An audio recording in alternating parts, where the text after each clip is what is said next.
On this episode of Star Trek Universe, we are talking the Season 2 finale of Star Trek Picard, 210 Farewell, right after these words from our mystery sponsors. And thanks for all the fish.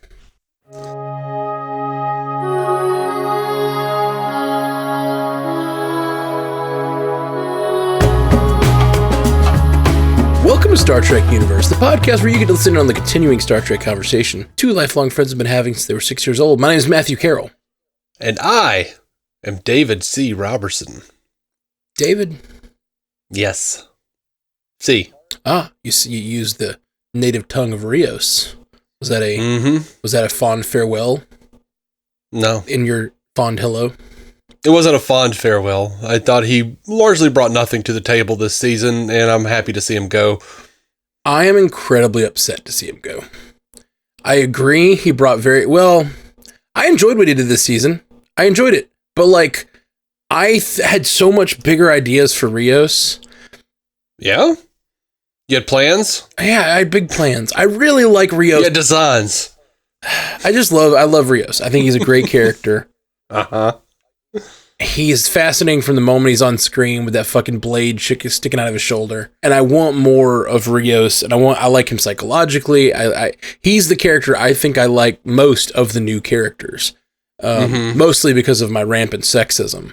But right, of course. Always have to take that into account. Yeah, I gotta be honest about my biases. Yeah, absolutely. But I like Rios a lot. I think he's super fun. I like his philosophy in that first episode with the thing where he just has just been in a bar fight and he just I don't know. I that's the Rios we met. And to me, he had this big change in the first season, and I was really excited to see who he is as a captain. And we got 2 seconds of it, and now he's gone, and I'm mad about it. I am actively mad about it. The main thing I'm mad about is that he's just back there screwing up history. Well, apparently he was always supposed to do it. I know, I remember. Which is a whole thing. I mean, it's a whole thing. Yeah, it's it does. So this always happened. This entire thing always happened, I guess. Yeah, is what they're going with. Yeah, that's fine. I guess that's another version of time travel. Tack that one on to the board. Well, yeah. To be fair, they did hang the lantern, amongst other things, in this season. Picard's mom. Right. Yeah. So, but they did say, like Q said, there are many forms of time travel. Right. And so, whatever. I mean, this has been a thing in Star Trek for decades. That there are various ways to time travel, and they have different repercussions and different ways. And in this, they hang, like you say, hang the lantern, but they talk about it in the first few episodes. We don't know how this particular version of time travel is going to work. We don't know if Eleanor is going to be waiting on us or not. Well, he wasn't, but the implication was that Q used up the last of his energy to bring him back as a surprise. Yeah, agreed. And I liked that. Man, I am so torn on not just this episode. It's not a thing where it's it is a thing where there's some stupid parts and some great parts. Yeah. Really great parts and really stupid parts. Mm-hmm. But also I am really torn on certain key elements where it's not just there's parts I like and parts I don't. There's really specific parts that I both love and hate. I love them and I hate them so much at the same time. Mm-hmm. The Travelers thing. I love the idea that the Travelers connect to the supervisors. I think that's really cool. Yeah, making the universe smaller again, but whatever. Right. I'm good with it. It is one galaxy, and we kind of know all the players involved. At least we're getting a good map of the galaxy now, and at some point things are going to cross over. It's kind of cool. We get that kind of stuff in books all the time. I dig it. I think it's cool, and I liked seeing Wesley again. He played that role well to perfection, I thought. I didn't. I was just oh man, it shows that he's been away from acting for so long. And then I went back and looked at some Wesley scenes, and I was like, nope, never mind. He's right there. Well, he's playing the recruiter guy giving the speech. Yeah. And it still feels like he's young Wesley who doesn't know how to talk to this girl a little bit. Yeah. He's hold on, I'm giving a speech. I've worked this out. I've been working on this. Here's my recruitment speech. And it worked for me. I liked it.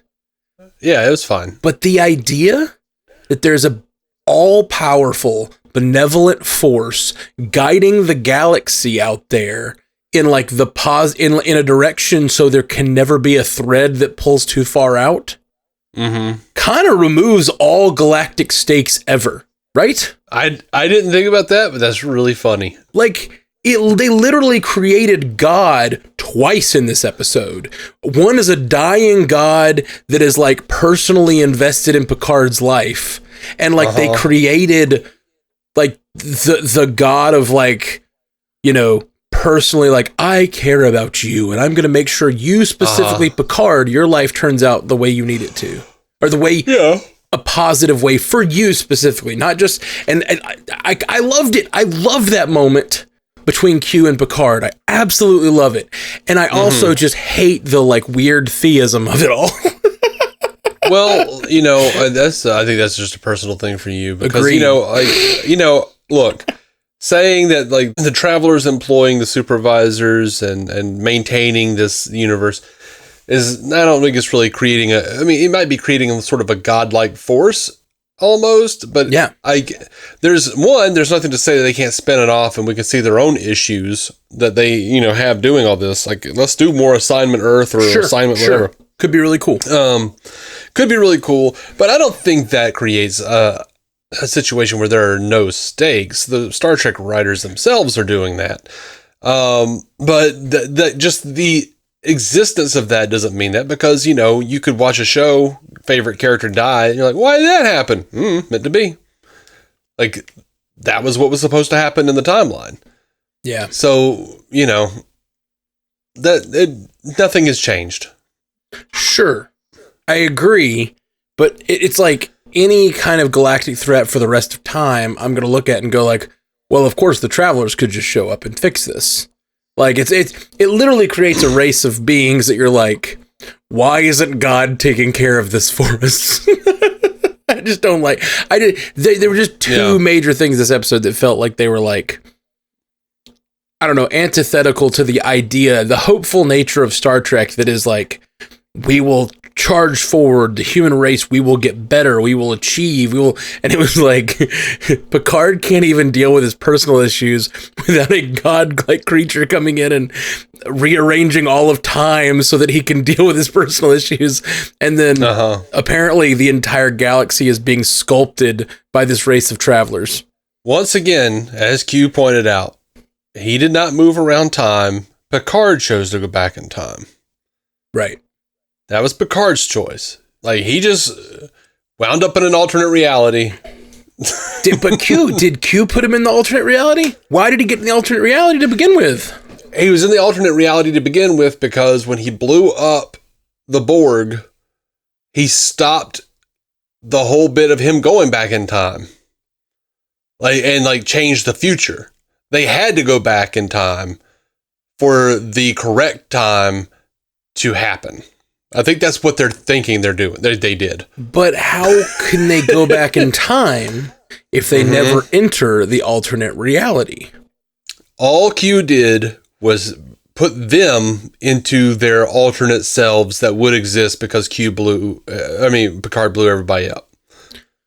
Okay. I guess that works. Don't look too closely at it. No, it works. Like, if they didn't go back, there's an alternate reality where the Empire rises or whatever. Yeah. Yeah. And then if Q just shifted their consciousnesses, sure, that makes sense. But because Q was responsible in some way because they had that conversation this episode. Right. I mean, he just brought them over and so that they could go back in time.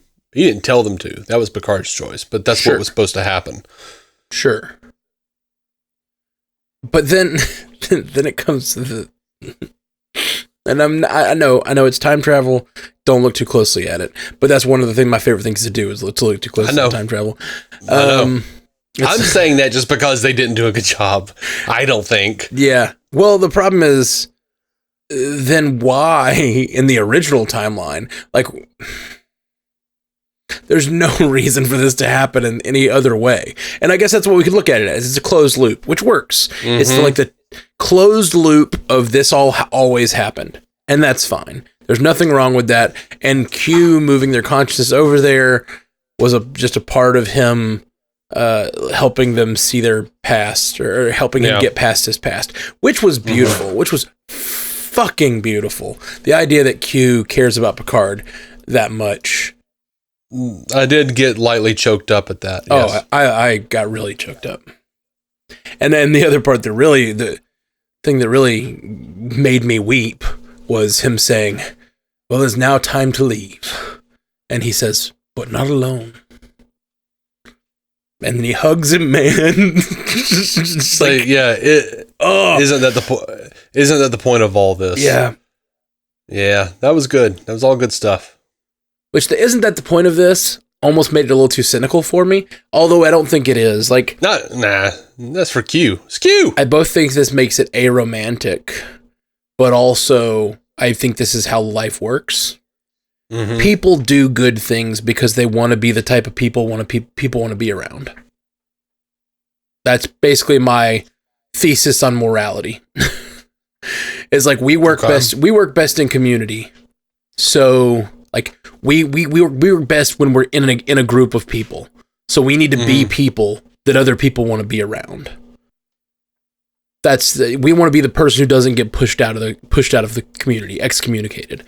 So that's basically my personal theory of how morality works. That must be why I'm not very moral. I'm like, no, I want you to push me out. please send me to the wolves. I don't want to have to go to the church social. Me neither. That's why I came up with my own system here. I'm like, you're going to turn Stranded Panda into a cult, aren't you? You're going to just start your own religion, be like Pandaology. When we all met up and we had a meet up with all the hosts and a few people that are just listeners and friends and fans and stuff. We met up in Nashville one time, and then we had met up in Vegas one time. And so like a bunch of our different groups of friends are like, oh, you're going to meet with that cult this weekend? Yeah. I'm going to wind up being Joaquin Phoenix in The Master. I've never seen it. Oh God, you would hate it. But it's really subtle and long paced, slowly paced. I love subtle and not low paced stuff. You're offensive, sir. You'd be like, it's boring. I mean, I can still like something that's very boring and still acknowledge that it's very boring. That's how I feel about the motion picture. Yeah, exactly. It could be good and be boring. Just another trait of it. And it could be action packed and shitty. Anyway, sorry, but my point is that's like kind of my belief about morality. It's sort of a cynical belief. It's definitely a cynical belief, but also there's a certain beauty to it because it's, I think, true. I think there's like an undeniable nature that like we are good because we want, and like the thing that makes you a really good person is deciding at the bottom of yourself to be like, yeah, I think I work better with people, and I'd like to be the person that people want to be around. Like making that active decision, not just doing it selfishly, but like being like, I'm even going to do it in the non-selfish moments because I want to be that person. I think that's powerful. And so having him at the end of that say, that's what all this was about after all. It's like kind of a cynical moment, but I also love it. It's another one of those moments that I love and I hate. I love it because it's personally kind of important to me. I hate it because it makes it come off kind of cynical. Mm-hmm. No, I was great with that. I was great with it. Yeah, I hear that. It's just like it would be sweet if Q had like done it because he wanted what was good for Picard, regardless of how it made Picard feel toward him, Mm-hmm. I feel like it's in Q's nature to always pull back a little bit and be cynical, though. Yeah, and it's like, just it's beautiful of Picard to realize that his friend also needed something, Mm-hmm. I love that moment. I do. Nick Yeager on that Star Trek cast was just talking about how it took so long, how we should have had that Picard hugging Q moment back in TNG, because almost everything Q does is to help Picard. Yeah. And I didn't even think about it until she said that. And I was thinking, like, you know what, though? Like, if anything, this season has taught us that Q is the bullying father figure that Picard has always had. That's why he's always been like, damn it, Q. Like, that's why he's always been so angry and reactionary towards Q and his bullshit, is because there's this, like, person who's, like, Picard gets grown, he's captain of a ship, and now there's this asshole god who's more powerful than him, making him learn a lesson like he's a little kid. And I think there was, like, I don't know if they meant to do it that way, if that was their intention, but I kind of really liked that. Well, I definitely think there's something that easily ties together there where he's learned this season that the monster of his past was not a monster. Mm-hmm. And that perhaps Q was not the whole time either. Right, exactly. Yeah. And I don't know if they're necessarily connecting it to the father figure aspect, but I definitely think there's something there. Mm-hmm. But man, those moments where Q is like looking down on him, he's like, I care about you. Even gods have their favorites. Yeah. It's so well done and so well acted, but it also, like, it was so religious in nature, it made me, like, slightly uncomfortable for it to be on Star Trek. Like, I just wanted a quick cutaway of Janeway being like, I feel attacked. And Cisco being like, I did punch him. After all. Picard never hit me. I'm not Picard. Oh, man. Yeah, but, so I love that scene, and it also makes me slightly uncomfortable. Same thing with the Travelers. Oh, that's okay. No one needs you to be comfortable, Matt. It's true. Not even me. See, that's honestly, that's like one of my favorite things about TV is when it makes me uncomfortable. Oh, for sure. I'm not really saying a bad thing about this thing. It's just like, yeah. I'm just saying, like, I both love that moment, and it also, like, I mean, with the Traveler, it makes me worried about the future of Star Trek. Like, how integrated will we? I don't know. It just makes me weird that there's, like, this benevolent, all-powerful force. It's like, what's the point of the Federation? Unless, like, something's going to happen to them. Unless, like, you know, and I love this ending. Oh, I freaking love the ending. Transwarp conduit from some threat. You know, where's that from? Is it outside of our galaxy? And I don't know if it's a red herring. I don't know if it was just like they had the option to pick it up and, you know, they're not going to. I don't know, but Q was announced for season 3 at some point. Right. I wonder if that's a red herring, because I think he's done. I don't see them bringing Q back. I don't know. I don't trust them. I think it's a bad thing if they bring Q back, because I think this ending for Q is so perfect. But I feel the same for Elnor. Like, I really needed him to stay dead. I didn't, because they just, it was so quickly after his death that they were like, he might come back, that I was like, okay, it's fine if he comes back. Yeah. Like, I never felt the death because I always knew that it was likely he was coming back. Because if I'd been feeling, if they had tried to make me feel his death all season, I know Raffi was, but I never was, because the whole season I was like, yeah, once they get back to the future, he's just going to be there again. Yeah, well, the very fact that they red herring every damn other thing in this universe, they can red herring, well, maybe he'll come back, and then they get back and he's not there, like, oh. Yeah, I guess I just didn't expect that. So, turning from the things that made me feel good and bad, let's go to one with just gave me one very solid feeling. The drone sequence. Yeah. That was the dumbest shit I've ever seen on screen.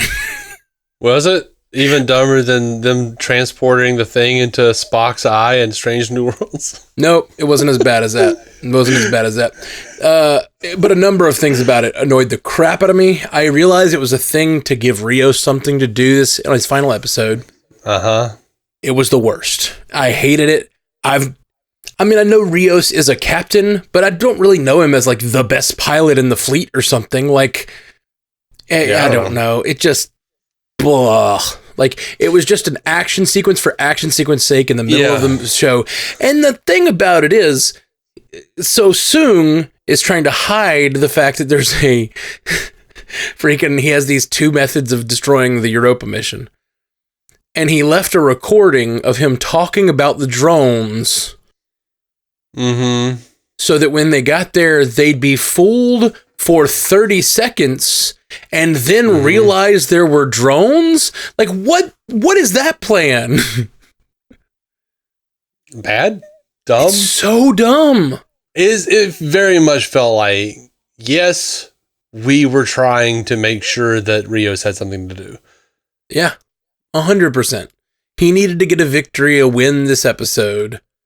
But there's just so many ways to do that are not... I don't know. And also, my big thing was, I thought Rios was going to stay behind. They also acted like it was a surprise. Q acted like it was a surprise. And theoretically, Q kind of knew what was going to happen when he set them on this path. And then we all knew what was going to happen from the first fucking episode. And then Q, the omnipotent Q, was like, ooh, surprising. Or wwhatever it was. Isn't that unexpected?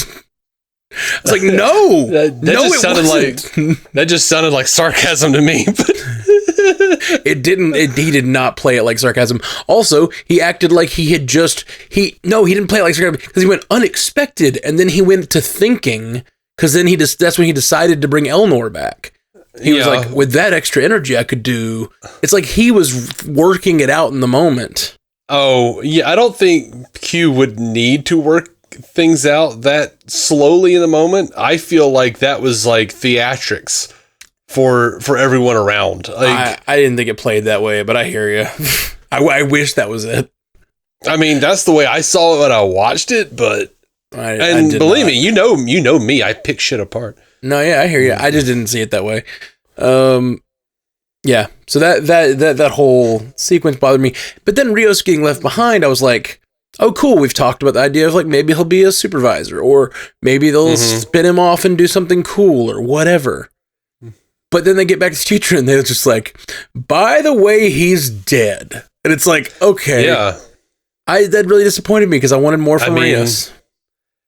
To me, it would have been like, I think it would have been more interesting if they Jillian tailored that shit a little bit, where they were like, by the way, you and your son don't do shit. You get killed in the second or the Third World War or whatever bullshit conflict that's going to happen in like 2 years. And how about you just come to the future with us? And they're on the Stargazer. Oh man, that would have been the best way to launch the new Stargazer show. Like him have a family and like from the past too. So you got that extra little wrinkle of like this family from the past. Oh, that would have been great. Fish out of water, man. Yeah. I know it's great. Fish out of water on a show that I'm already fascinated by the idea of him being a captain of the Stargazer, which I guess 7 is now. I mean, if field commands stick, which if we learned anything from Star Trek 09, yeah, field commission. Star Trek 09, they stick sometimes, so. Right. I mean, at least at the moment, she's the captain of the Stargazer, which is fine with me. I think a 7 show would be great on Stargazer too. Yeah, and as Star Trek has proven time and again, as soon as one person is okay, or at least one bridge crew is okay with a bad guy suddenly being considered good and accepting whoever the person who has been discriminated against, the whole fleet is. So right, she could be in Starfleet and nothing will ever happen about her being Borg again. Yeah, and it didn't help the situation that her first message to her first act as captain was to tell the rest of the crew, let the Borg control your ships, do not resist. Resistance is futile. She literally said, do not resist. It was like her first words to the fleet after getting a field commission into Starfleet. Yeah. So I guess we're to assume that this Gerati Borg fleet has just been like chilling for 400 years, like letting the other Borg do their thing and being quiet and just slowly like running around going, hey, so we're not going to force you to be part of the Borg, but do you want to? That is the question. We didn't see any other drones. We don't know what this version of the Borg is like at all. The implication I would take from it, but now we know it's not this way, is that she became the Borg back then and like has been being the Borg for 400 years. The problem with that is that's not the Borg we've known. So I guess she's been some weird offshoot of the Borg all this time. Yeah. Just kind of laying in wait, gathering people who were like saying okay to it. Like, you know, like the people who say, I want you to eat me. You know? Like, yeah, all those people. Yeah, what do they call them? Long pigs or something? Like the I have no idea what you're talking about. Oh yeah, it's a real thing in like cannibal culture in real life. It's like they're like the master chefs, and then they're like the people who want to be eaten, and they give their bodies over to these master chefs to tear them apart and slaughter them and eat them. It's a real thing. It's weird. That is beyond weird, my friend. That's disgusting. All right. Mm-hmm. Thanks for that. Thanks for that image right before bed. Carrie Russell was in a movie about it too. Weird, Carrie Russell. Weird call. Mm-hmm. Where did Felicity go from there? First she cut off her hair, then her limbs. Oh, gross. I don't like this line. Gives a whole new meaning to eat me, daddy. Gross. All right, so what else do you think about the season finale of Picard? I don't know where to go after that. Yeah, me neither. That's why I asked you, what else did you think about the season finale of Picard? I mean, what are your overall thoughts? Were you happy? Were you sad? I am more pleased with this one than I was the last season's finale. I was too. I was intrigued. I didn't realize it at first. Like Sean Ray actually on that Star Trek podcast had to point that out to me. Is that the folder that said Project Con said June of 1996. So that was interesting. But, you know, apparently the eugenics wars don't happen until 2027 or 8 or something like that after the second Civil War. So, okay. I don't know what to do with that. It is interesting. You know, it's one of those things where, like, as a fan, I'm like, oh, dude, that makes sense that, you know, Brent Spiner's character here, you know, kind of started into the eugenics wars, and then his like son was in, or his grandson was into it, or whatever it was, great grandson, right? Eric Soong was into eugenics. Data's father would be Noonian, and like they have this like link to the eugenics wars. Makes sense. Then that other part of me says, you know, God, stop making the universe so damn small. Yeah. Yeah. But so that was one of my little tug of war moments where I both loved it and hated it. Yeah. I think I mostly hated that moment. Mostly because it just like this show tends to do a thing where it like wants to make some sort of statement. Like it wants to say that, you know, Soong in this episode decides to turn to his, but like the way it was played and acted is just like a way no human would ever act. Like he just had this huge disappointment, and like instead of like thrashing around or like he gets angry and then he just immediately opens a folder to turn to the next thing. Like there's not there's not really even a moment of like defeated or exasperation. It's just kind of like, all right, well that's not going to work anymore. I will now turn back to my project from 30 years ago. It's there's not like a moment of realization. It just felt like very like, I don't know, like the scene requires me to pick up a con folder now. Well, you know, it makes sense if like his old project, because clearly his old project led into him trying to create the perfect daughter.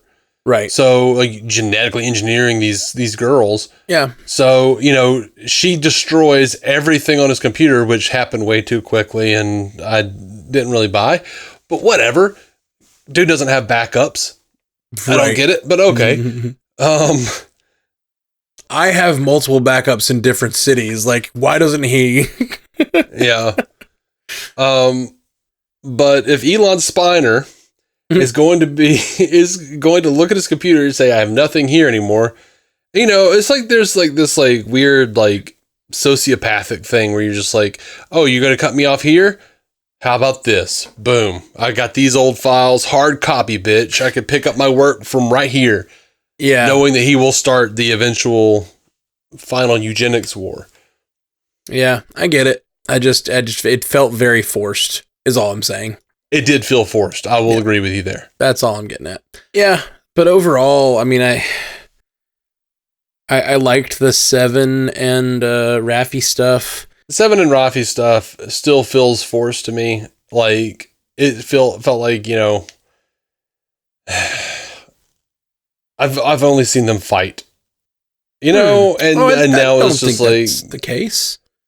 I feel like they pick and joke at each other, but they're always sort of mostly they've been on the same page. I don't feel like I've seen them fight yet. I don't know. I just maybe it's because of that comment. They were like, oh yeah, we saw them together at a con, and we were like, oh, they're hot. Let's make them into a relationship on the last episode. Right.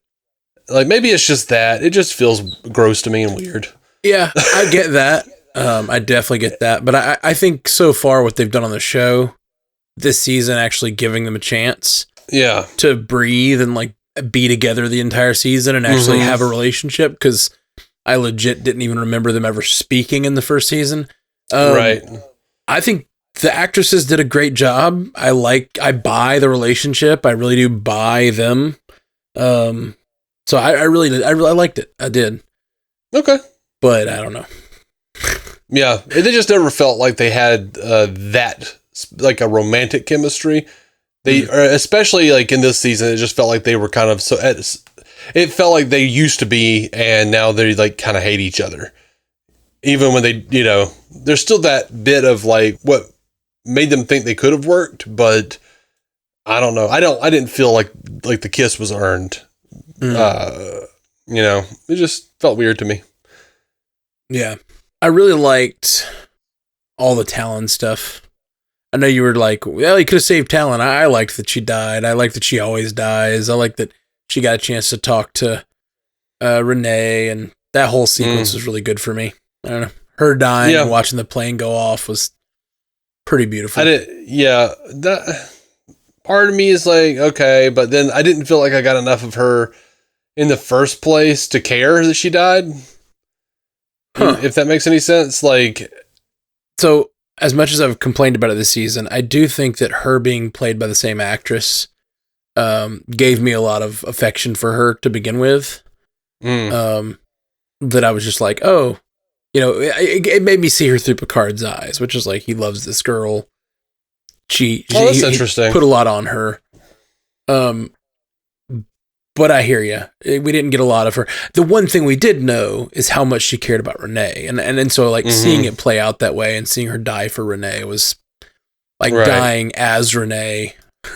Some very, very savior complex of that to that. Which, by the way, they wouldn't have actually broken quarantine to let Soong talk to her. They wouldn't. Oh, right. They said they wouldn't, and he was like, I thought because I paid all this money, and they were like, okay, 5 minutes. Right. They would not have done that. Yeah, no, I hear you. I agree. The Soong of it all. This version of Soong is the most mustache twirly villain maybe I've ever seen on Star Trek. I'll have to think about that, but it's pretty close. Pretty close. I don't know. He was pretty rough. He's like, even the Borg like have a seeking for collection or collective, the collective, they have a goal other than just like power and toxic legacy. Like when people talk about their legacy, like the legacy they leave on the world, what do they mean? And it's an interesting question to talk about, but it's not really done artfully here. Like, do you really care that there are statues to you if you did that by forcing the world to the brink of annihilation so they had to turn to you? Like, what is that? I don't know. As it annoyed me that like that convinced him to like go after kill Renee so that he could have a legacy that he would never get to really partake in. I don't know. It was just weird. Maybe it's still on the table whether or not he's literally just like cloning himself and sticking his head, sticking his consciousness in it. Yeah, that's true. To the point where he's making robots that look like him. So yeah. Man. Well, I think that's about all we didn't talk about this, but it was mixed in with the whole Q thing. Like, Talon telling Picard to absolve himself and saying, like, you know, that if you don't, you'll be the only life left unsaved. You know, I liked that whole thing. And then him in turn walking and putting the key back into the spot where he would find it years later. Yep. And then, talking about how he almost didn't do it, or he thought about not doing it. Yeah. That got me. It's getting me right now thinking about it. Like him accepting his younger self that he's been running from all this time. And man, him going to Q and be like, why did you need to do this? Am I meant for something greater? Am I meant to do something great? And he says, must it always have galactic import? Such a great line. Yeah, like I would like for that line to be like taped to the writer's room of Discovery. That line smacked of Mark Bernardin to me. Yeah, I don't know if it's true, but it feels like a Mark Bernardin line to me. Yeah, I could totally see him saying that. But you know, it's funny because he says that, and like 3 minutes later, they're like, there's this thing that's destroying the galaxy. There's a threat. This conduit or whatever. Transport conduit. Yeah, I thought that was funny. I was like, must it always have galactic import? And then the moments later, we saved the galaxy. Yeah. But that was what's so beautiful is the whole journey this season didn't. But then they had a little fun at the end that was sci-fi fun. You know, Borg had to do their thing, but Picard taking part in this whole exercise with Q was more about him. So I liked it. Yeah. So we had some feedback from Stu. Sweet. Stu Little. And he says if we talk about or address any of this, don't say the thing or don't read it. Excise what his opinions are, and I don't know what to do here because we either talked about it and agreed with him, or we disagreed with him so ardently that we would just be repeating ourselves. So, Stu, thank you for the long email. I don't think we're going to talk about it this time. Well, I hope you got what you needed from the episode, from our podcast here, Stu. Yeah, you know. I think we've addressed everything here. I wasn't crazy about it, but it wasn't the worst thing ever. Yeah. You know, like it had some really great moments. Really, really great fucking moments. And some really bad moments for me that just, you know. Yeah. Much like this season. Yeah. Yeah. Very uneven. Fair. Mostly the drone thing. The drone thing was awful. It's so bad. It felt like an episode of like, I don't know, like NCIS or something. Like I was like, what are we watching? Yeah. You know what? It felt like a moment from Agents of S.H.I.E.L.D. One of the same sort of like, this moment has no stakes sort of things, which I like Agents of S.H.I.E.L.D., but they almost always have some sort of like action-y thing that you know how it resolves before it starts. You know what I mean? And that's how that felt. There was a lot of like weird little things like, you know, him demanding to break quarantine to go see the Renee. Yeah. You know, the fact that they weren't already in the shuttle for like 4 hours beforehand. Right. They don't just like show up and like get in and 5 minutes later they're launching. That's not a thing. You know, lots of little, like the drone thing sucked. You know. Yeah. You know, there's all a lot things. of little weird things in there, but like there's also some really beautiful material. And it's like, I just don't know. Sometimes it's just like you overcomplicated it a little too much, you know? Like it just needs to like breathe a little bit and just let the scenes that are amazing be the scenes that are amazing, and don't try to throw in an extra drone fight sequence in the middle. I don't know. And sometimes they underthink things and you're just like, y'all. Yeah. Come on. Yep. A couple of things I had in my notes that we didn't get to. Sure. Go for it. Dr. Queen looks terrible. Girardi looks horrible. That was the worst effects of the entire season. Those were weird effects, weren't they? Yeah. They were like, it was like they just had to map her face onto that thing and it didn't work at all. They just did a really, really bad job. They spent like a really long time just like showing her emotionless face, just staring. And I was like, what are we doing? Cut. You made a 38-minute episode earlier this season. Just cut a few seconds so that she's not just making this face for like 45 seconds. It looked like her face was moving while her head wasn't and stuff like that. Like it didn't, it wasn't meshing well. Like her head was wiggling on her face was wiggling on the head. It clearly wasn't like actually her. Mm-hmm. You know, it just looked really bad, like really poorly done effects. I don't know. Yes, it was. A show that can do so much and then just has stuff weird, little stuff like that just doesn't work at all. And that may have been like a compromise because of COVID or something. Possibly, or it could have even been, I thought of it could have been like, maybe they weren't sure it was going to be Girardi the whole time, and then they had to like, you know, go in and put Girardi's face on it at some point. It just felt weird. I don't know why it was weird like that, but it was weird. It was odd. The Borg asked for provisional membership in the Federation. That was big. Yeah. I mean, yeah. It was time. You know, we came into Next Generation. The big bad guy of TOS was part of the Federation. You know, so it was time. It was time for the Borg to become more humanized and not be completely evil. Yep. The Ferengi were not exactly on the crew, but they were a part of the main cast of DS9. Mm-hmm. And now they're in Starfleet on Discovery. And then the Maquis were, you know, big bads, as it were, on DS9 and TNG. They became part of the crew in Voyager. Like, it's a whole thing they do. So, yeah, I like it. But I don't know that that'll sit well with all the Federation, especially just like Picard just going around, like, doing whatever he wants with the Federation. I did like the moment, although I hated that they killed off Rios this episode for all intents and purposes. I really liked that they said he died in a bar fight, like doing something for others. I forget exactly what they said, but he died in a bar fight, and she said he died like he lived, and it just reminded me back to that first episode where he's like found with a big piece of shrapnel in his shoulder. Yeah. I did like that part of his story. Yeah, it was fine. Yeah. Anticlimactic, but you know.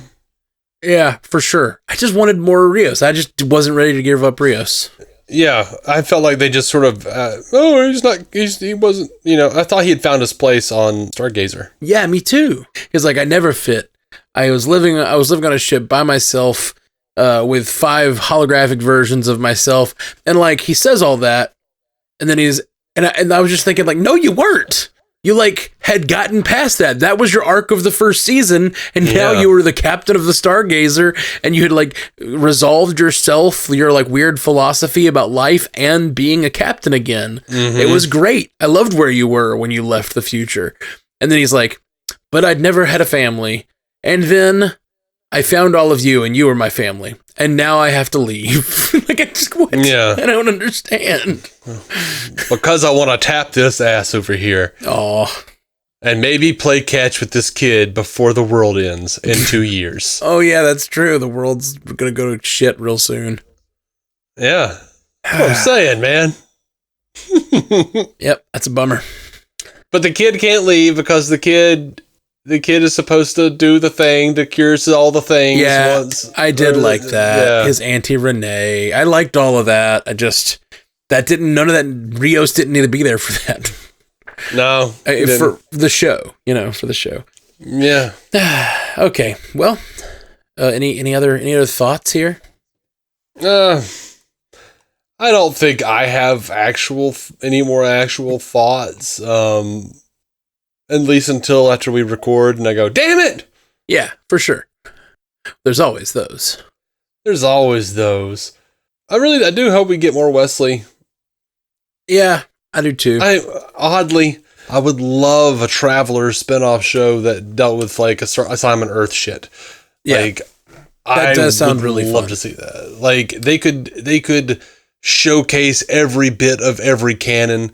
They could, be like, oh, this is, show clips or something from TOS and be like, this is what it looked like before this incursion. And just like, they could play with so much. Yeah, it's true. And make everybody happy. They could just, I don't know. And I've been wanting like a Quantum Leap Star Trek show forever. Like when Enterprise was on, I really wanted Cisco to show up and set right what once went wrong, because we've got these like outside of time and space characters, and Wesley and Cisco specifically, who could play that role.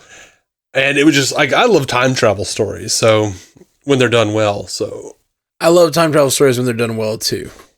And then when they're a little confusing and not really clear, I get a little annoyed. I also love when they're done really poorly, because me and you complaining about Project Almanac, like right after we went to see that, was one of the most fun days I've had in a long time. That was a lot of fun. I loved that we didn't know who made the movie, and we sat down and the lights grow dim and it says MTV Productions, and we both went, oh, like audibly groaned. I was so hopeful though, because like sometimes weird time travel movies or whatever come from weird places that like it seems like a kid movie, but then all of a sudden, like, remember that movie Clock Stoppers we went to see a couple times? You went to see it. I never did see it. I know Jonathan Frakes directed it, but you never saw it? I have it on DVD. I bought it for $5. I could have sworn we saw that together. We did not. I think that was you and Ryan. Yeah, you may be right. I thought that movie's great. And it's like really strangely good for like kind of a kid's movie, sort of. Mm-hmm. And I remember going to see it, I was like, this is a really good little time travel. Not exactly time travel, it's a time stopping movie, but like, it has a lot of inventive, cool scenes in it, but it's a kid's movie for all intents and purposes. It's a dramatic take on Saved by the Bell. Yeah, exactly. But like, so when I see something like MTV Films, I'm like, okay, it's not aimed at me, but sometimes a weird good writer will get through a weird production company and make a good movie, and then like, nope, that's not what happened. The Project Almanac was bad. I don't even remember it now. I just remember making fun of it for hours. Like, it doesn't even make any sense. How did this guy get over here and do this and then? Yeah. Anyway. Yeah. And I love talking about bad time travel movies and trying to make them work. Like, how do you headcanon this? How does it work? But yeah. Like, and also I love trying to headcanon really good time travel movies that don't make sense. Like, like Donnie Darko is one of my favorites, to just be like, what is the tangent universe? How does it work? The director's cut didn't help at all. I thought that one worked fine. Years ago when we lived together, we stayed up all night one night trying to talk about like how Donnie Darko made sense.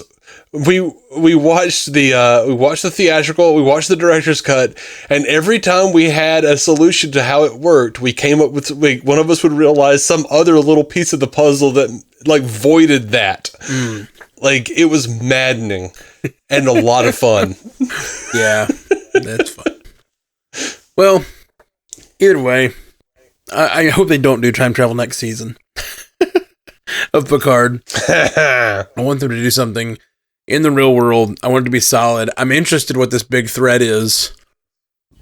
And I kind of hope it establishes something cool for the Federation to face in the coming era or whatever. Mm-hmm. I mean, they just took out the Borg, so.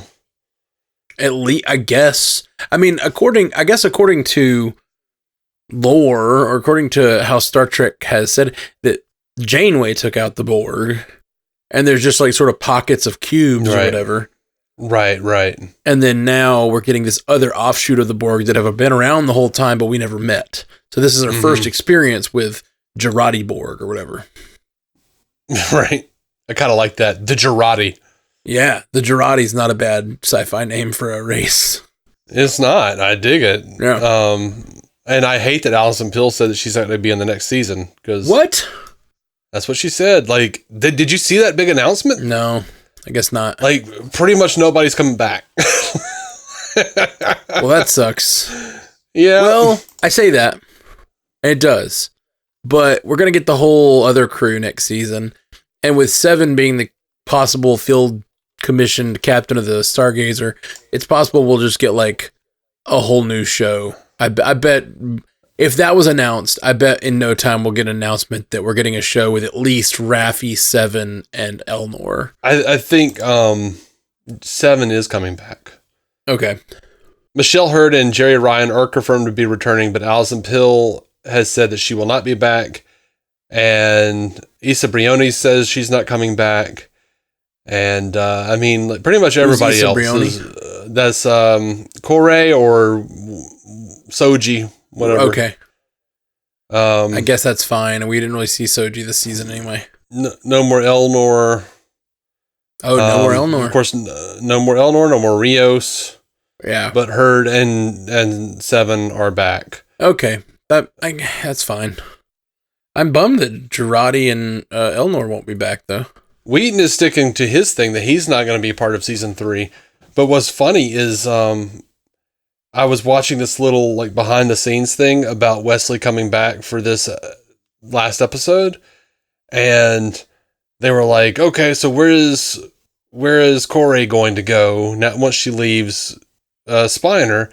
And they were like, oh, what if Wesley shows up and he's a traveler and is connected to this? And they were talking about how like Akiva Goldsman was talking about like how all of the showrunners, all of the different shows that they're doing have been fighting over who gets to have Wesley come back. Like everyone has wanted Wesley to come back and be on their show. Discovery wanted him. Oh, freaking Lower Decks wanted him. Prodigy wanted him. And they were like, no, he's a TNG character. He comes back here. So, yeah. Well, I guess now they could bring him back anywhere. Yeah, that's what I'm saying. So I wouldn't be surprised. Yeah. If they did. All right. Well, yep. Corey and Wesley will show up this season on Strange New Worlds. I don't need her. I like her. I like her as an actress, and I like the characters so far. Yeah, I mean, it would be neat. Actually, it would be neat if they had like an anthology show, and like one of the things they had to do would be to like affect something that makes Adam Soong create the robot or the android that looks like her. Yeah, that could like work. Remind him of their past or something. Yeah. All right. Well, anyway. I guess I gotta get out of here. Good casting with you, my friend. Yeah, man. Good chat. Same. Always good to chat about Star Trek. I mean, I'm really hopeful for next season. Although the news that Girardi and Elnor aren't coming back doesn't excite me. Also, if you're not bringing Elnor back, why bring him back? Exactly. That's dumb. Oh! You want to know what else is dumb? Please tell me. When Guinan was like, "Yep, I knew all along, but I just couldn't tell you." Remember that when she was like, when Whoopi tells Picard, like, "Oh yeah, I remembered all that shit in the past that you just went through, but I couldn't tell you." It just reminded me of Austin Powers, The Spy Who Shagged Me, when he was like, "Turns out my wife Vanessa was a fembot." And Basil Exposition goes, "Yes, we knew all along, sadly." That's hilarious. Yeah, that's ugh. Oh, man. Which I guess it makes sense in this situation more than that one, but like still, it's very funny. It does. It makes more sense. But it was like, oh, God, why would she? But I guess at some point they realized, like, oh, Guinan would remember, so. Yeah. Because she has the time sickness and remembers alternate reality. Okay. All right. But this isn't an alternate reality, though. What they experienced this time wasn't an alternate reality. Yeah. Which means that the reality they went to, she should have known him from the... Exactly. Whatever. She should have known him from Time Zero. Yes. Thank you for saying it, cuz I didn't want to always be the buzzkill. Yeah. I guess maybe that was part of the thing she didn't tell him in the... Maybe she did know kind of who he was when she met him, but didn't tell him. I mean, there's a few hundred years, and he had aged considerably. I mean, sometimes an old man is just an old man. You don't just walk around. It's not every day some old bald guy comes up to you and goes, "Remember 300 years ago when you met me?" But yeah, she's a DeLorean. I don't know. Anyway, all right. Well, I'm excited about Strange New Worlds episode 2. I know you're probably not as excited as me, but after thinking about our conversation on that show, on the last week's episode, or earlier this week's episode, mm-hmm. I don't know why I'm not more annoyed, because I definitely feel your pain on that. And there's other shows where I get really annoyed when they're telling me it's the same universe and it's not. Yeah. But I don't know, something about Star Trek where it's like the stakes of it going away are really high in my mind versus the certain things that don't bother me as much versus versus like literally the good I think the show does in the world. Like, I mean, I was raised on this thing, man, you know? Yeah. You were raised on lots of things you've abandoned. Yeah, it's true. But this is one of the ones where I got things that actually led me to good places. Uh-huh. I think I just, like, for me to feel like it matters and fits, like, for me to feel stakes, I have to feel like things that have happened on the show matter. Yeah. So and this is true of it's not like me going, new Trek. No. I know that. Like this, I have always eschewed continuity errors, but also as a person who fancies himself a writer at the very least, I really enjoy coming up with headcanon to make it work, and wish I could work on Star Trek and be like, oh, let's do a whole series based on this. You don't understand. This could be great. Yeah. Just explaining this one continuity error is like a whole series. And it would be a really good show. Yeah. Yeah. So, I don't know. Been thinking about it all week where I was like, I just don't know why.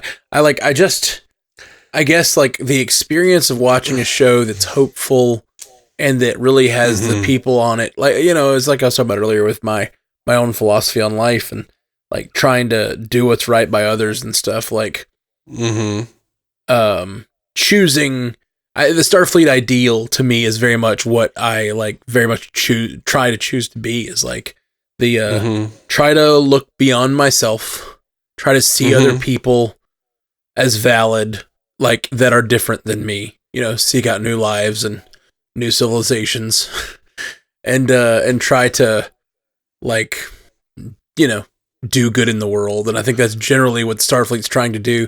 And like, I just getting the chance to really see a show that's doing that, I'm excited about. And so like, I think that's why I'm so excited about Strange New Worlds, is it seems like that's what they're making, a show that's trying to do that again, instead of just being about, I don't know, whatever the last few things of Star Trek have been about. I just figured you were pushing back so hard on the Star Trek bit because you wanted to make me seem dumb for having aesthetic problems. No. You're like, oh, Dave. No, Oh, Dave, talking about your canon. I legitimately hate canon breaks for the same reasons you do, because it's like if you're gonna break canon, then you're just breaking canon, and it's like why are you telling me it's the same universe? You're lying to me to get my money. And I that bothers me a lot, and other things. It does to me too. And you know what? It's funny because like that little behind the scenes thing where Akiva Goldsman was talking, he's like, we really love to connect these little pieces of canon, like to like, and make these like, make canon like not be broken and shit. And I'm like, you've broken canon like 10 times in the last 2 years. Like, what are you talking about? Yeah. Like, only when it suits you. Like, it does feel like it's very much a situation of like, we're going to serve the fans. Here's a bunch of canon, until they're like, we don't like that canon. We're throwing it out. Yeah, I agree. But it's all canon. Remember how it's no, I don't remember how it's all canon. Like, there's nothing to indicate, even before any of quote unquote new Trek, that any of it was like canon with each other, like as far as like cohesively. Like there have been so many. There's mistakes. Canon breaks. There's difference between mistakes and like just flaunting the canon of it all. Well, obviously changing Jadzia's the look of the Trill. Sure. Yeah, from like a bump on her face to like spots. Yeah. You know, that's just tossing it, being like, for sure. And I mean, that was like literally a producer going, "Why you got all that shit on her face? She's gorgeous. Give her the spots like Famke." Yep, I know. I imagine like an old 1940s producer with a cigarette, you know, like, "That's a gorgeous broad there. Lose the bumps."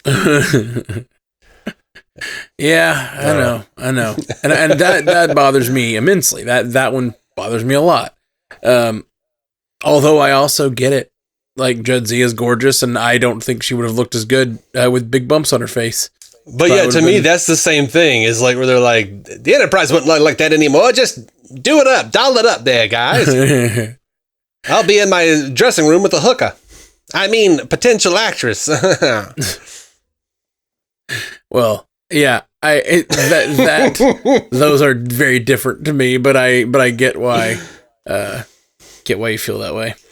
Yeah, I wasn't going to bring this up again. Yeah, no. I was just saying, like, I've been thinking about it. I'm trying to pin down like why I feel differently, and it's not that I don't hear you, and it's not that I don't feel that way about a lot of things. I think it's more like I want it to work really bad.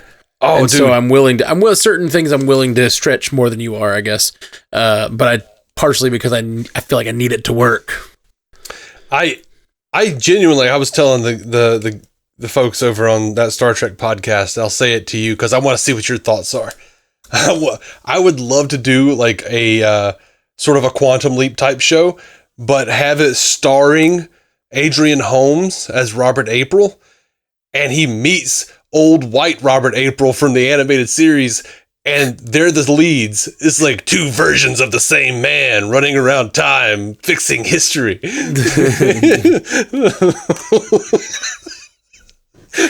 Yeah, man, that's one of those golden ideas. We'll fix the canon while you have a great show. It would be great. He'd be like, "Oh, there's an alternate version of me. It's an old white guy that sounds like Jimmy Doohan.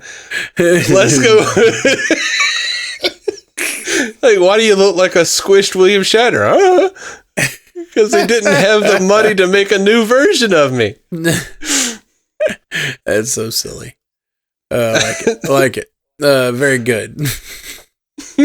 All right. Well, I've definitely gone way longer than I expected tonight. I've got to go to bed. I still got to edit this thing and go to bed.